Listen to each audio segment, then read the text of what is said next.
The sound of laughter still echoes in my memory from that family dinner 3 years ago.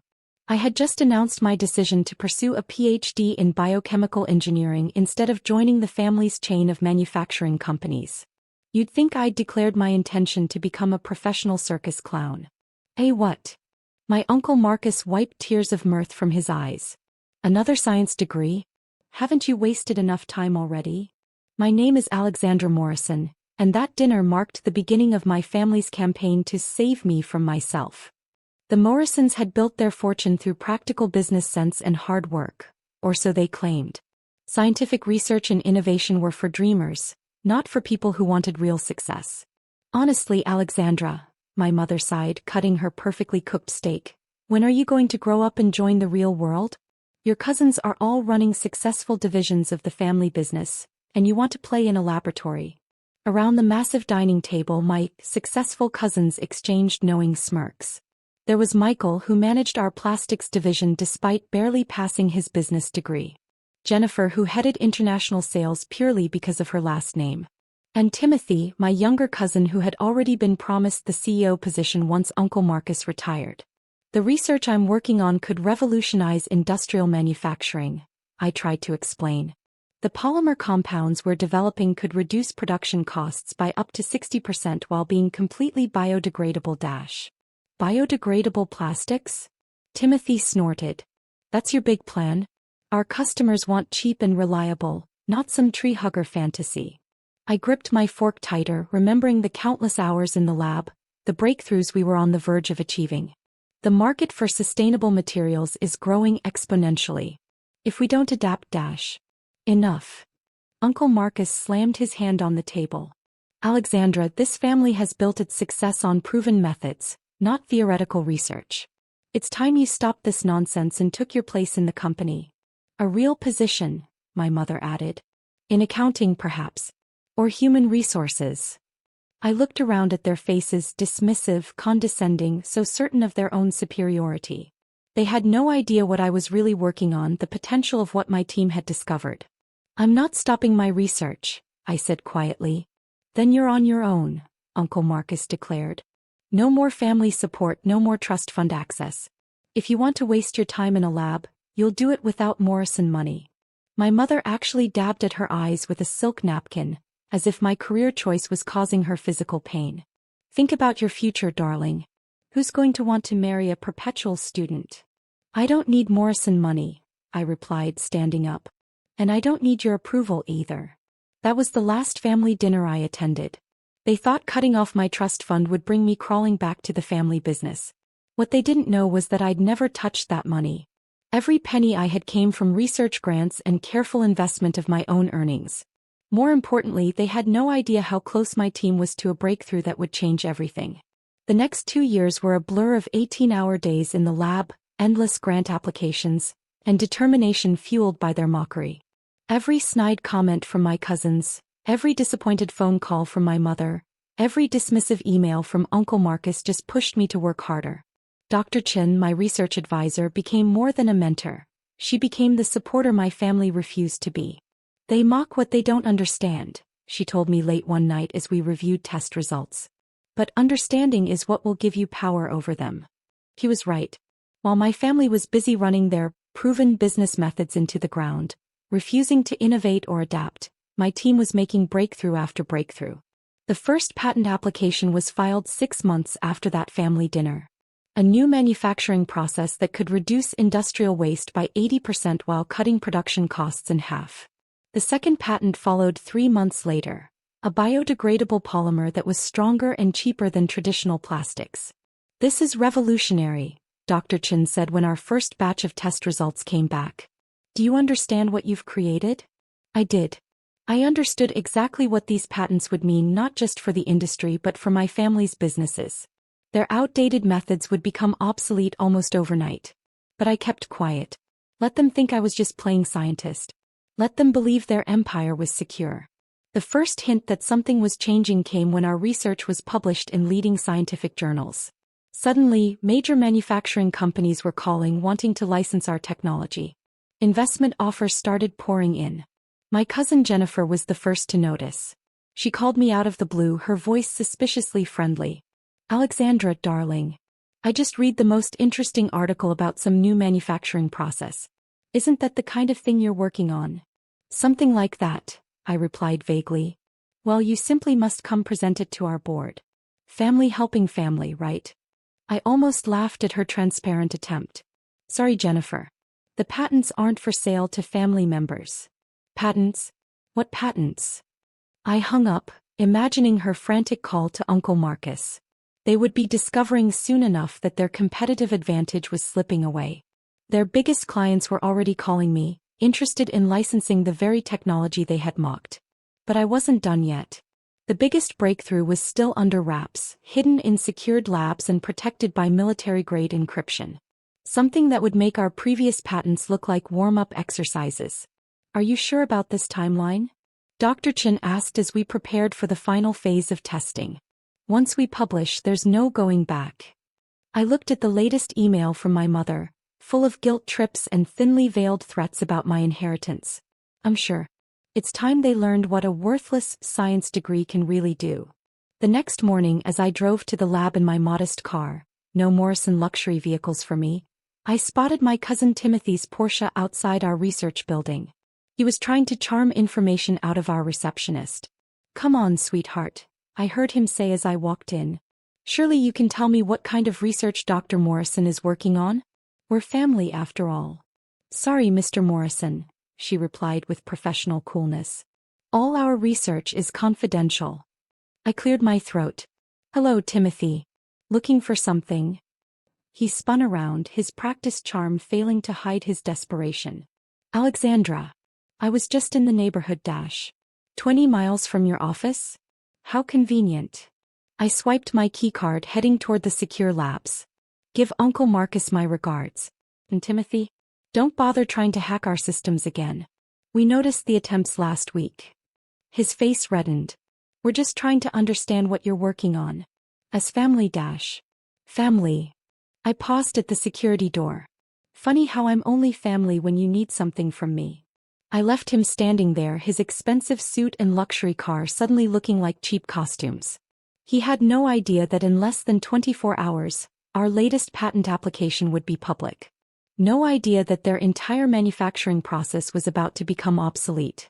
No idea that their worthless relative was about to become the most sought-after inventor in the industry. Because sometimes the best revenge isn't proving them wrong immediately. Sometimes it's letting them slowly realize just how catastrophically wrong they've been all along. The day our latest patent application went public, I sat in my lab's conference room, watching chaos unfold across the manufacturing industry. Our breakthrough wasn't just another incremental improvement, it was a complete paradigm shift in industrial processing. Alexandra, Dr. Chen called from her office, you need to see this. On her screen, Morrison Manufacturing's stock was in free fall. The market had taken less than an hour to understand what our patent meant. Any company not using our technology would be left behind, struggling with outdated, expensive processes that couldn't possibly compete. My phone hadn't stopped buzzing since the announcement. First came the industry calls, major corporations practically begging for licensing meetings. Then came the family calls, their desperation growing with each unanswered message. Your cousin Michael is in the lobby again, my assistant reported. He's refusing to leave without seeing you. I smiled, pulling up the security feed. Michael, who had once mockingly asked if my little experiments would ever make any money, was now pacing frantically in his expensive suit. Let him wait, I replied. I have more important meetings.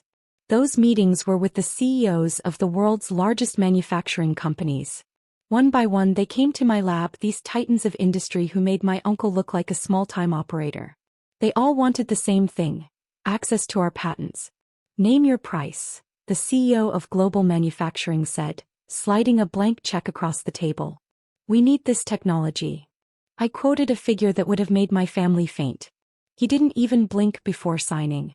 By evening, we had licensing agreements worth more than Morrison Manufacturing's entire annual revenue. But I still hadn't responded to my family's increasingly frantic messages. Alexandra, please, my mother's voicemail pleaded. Your uncle needs to speak with you. This is about family. I deleted it without responding. They were about to learn exactly what my worthless degree had created. The next morning I finally agreed to a meeting, not with my desperate cousins, but with Morrison Manufacturing's board of directors. Uncle Marcus hadn't even been told I was coming. I walked into their boardroom exactly on time, dressed not in a flashy designer suit but in my lab coat. The message was clear. I wasn't here as a Morrison but as Dr. Alexandra Morrison, the scientist they had mocked. "What is she doing here?" Uncle Marcus demanded as I took my seat. "This is a serious board meeting about dash. About your company's imminent obsolescence?" I interrupted smoothly. "That's exactly why I'm here." The board members shifted uncomfortably. They had all seen the numbers, understood what our patents meant for their future. "Our analysis suggests," the CFO began carefully, "that without access to the new processing technology, our production costs will be approximately 300% higher than our competitors within 6 months. "More like 3 months, I corrected, opening my laptop. "Would you like to see the actual data?" I projected our research results onto the screen. Years of work, countless breakthroughs, all leading to this moment. The board members leaned forward, their faces growing increasingly pale. "This is impossible," Uncle Marcus whispered, but his voice lacked conviction. "No, Uncle Marcus. This is science. The same science you called worthless. The same research you said was a waste of time." I clicked to the next slide, a list of companies that had already licensed our technology. It included every major player in the industry except Morrison Manufacturing. "You need our patents," I stated simply. "Without them, your company won't survive the quarter." "Fine," Uncle Marcus growled. "Name your price. Your family, after all." I smiled, remembering all the family dinners where they had belittled my choices. "That's the interesting part. I'm not offering a license to Morrison Manufacturing." The room erupted in chaos. Board members shouted questions. Uncle Marcus turned purple with rage, and my cousins, who had snuck into the back of the room, looked like they might faint. "You can't do this," Timothy yelled. "We're your family." "Family." I stood up slowly. "Was it family when you mocked my research? When you called my degree worthless? When you tried to force me into accounting because science wasn't a real career?" "We were trying to help you," my mother said from the doorway. I hadn't even noticed her arrive. "No, you were trying to control me. To force me into your narrow vision of success." I turned back to the board. "But that's not why I'm refusing to license our technology to you." I clicked to my final slide, a detailed analysis of Morrison Manufacturing's environmental violations, unsafe practices, and ethical shortcuts. "Your company represents everything wrong with the old way of doing things. You cut corners, ignore environmental impacts, and prioritize short-term profit over long-term sustainability." I met each board member's eyes. "Our patents aren't just about cost savings. They're about changing the industry for the better." "We can change," Uncle Marcus pleaded. "Whatever you want, dash." Too late. I closed my laptop. "As of this morning, I've signed exclusive licensing agreements with your competitors. They've also agreed to hire any Morrison Manufacturing employees who want to work for companies that actually care about innovation." The impact of my words hit them like a physical blow. Their company, their legacy, their empire, all crumbling because they had underestimated the scientist in the family. "One more thing," I added, walking to the door. "Remember when you cut off my trust fund? I took that money, which I'd never touched, and used it to fund scholarships for young scientists. The next generation of researchers who will make your outdated methods even more obsolete." The aftermath was exactly what I'd predicted. Within months, Morrison Manufacturing's clients had jumped ship to competitors using our technology. The company's value plummeted, and the board finally forced Uncle Marcus into early retirement. My cousins scrambled to find new jobs, but their family name no longer carried the weight it once did. Some of them actually applied to companies using our patents, only to learn that previous experience with outdated technologies wasn't considered an asset. 1 year after that board meeting, I stood in my new research facility, a gleaming complex dedicated to sustainable innovation. Dr. Chin had become my full partner, and our team had grown to include some of the brightest minds in science. "Dr. Morrison," my assistant called. "Your mother is here again." I looked through my office window. My mother stood in the lobby, clutching her designer handbag like a shield. She looked older, less certain of herself. She says she just wants to talk, my assistant added. Something about understanding too late. I thought about all the family dinners where she had dismissed my dreams. All the time she had tried to make me feel small for choosing science over the family business. Tell her Dr. Morrison is busy in the lab, I replied. She can submit a meeting request through proper channels, just like anyone else. Later that evening, as I reviewed proposals for our next research project, I received an email from a familiar address. Uncle Marcus, writing from his retirement. I was wrong. Your degree wasn't worthless. It was priceless. I wish I had understood that sooner. I didn't respond. The time for family reconciliation had passed, replaced by something more valuable: vindication. My worthless science degree had not only revolutionized an industry but had also taught my family the most expensive lesson of their lives. Sometimes the best revenge isn't just proving them wrong. It's changing the world in exactly the way they said you couldn't, then watching as they realize that their mockery of your dreams has left them behind in a world they no longer understand. As for me, I spend my days in the lab working on new breakthroughs, surrounded by people who understand that science isn't just about profit, it's about progress. And every time I hear about another Morrison manufacturing facility closing down, I smile, knowing that somewhere, a young scientist is being told their dreams are impractical. But now they have my story to prove otherwise. Because in the end, the degree they called worthless didn't just make me wealthy, it made me powerful enough to choose who gets to survive in the new world I helped create. And that power came not from the Morrison name, but from the very thing they despised: the relentless pursuit of scientific truth. The patents they desperately need. They're still not for sale to family. Some things, like respect for science and innovation, can't be bought, they have to be learned the hard way. Just ask the Morrisons. They learned it the hardest way of all.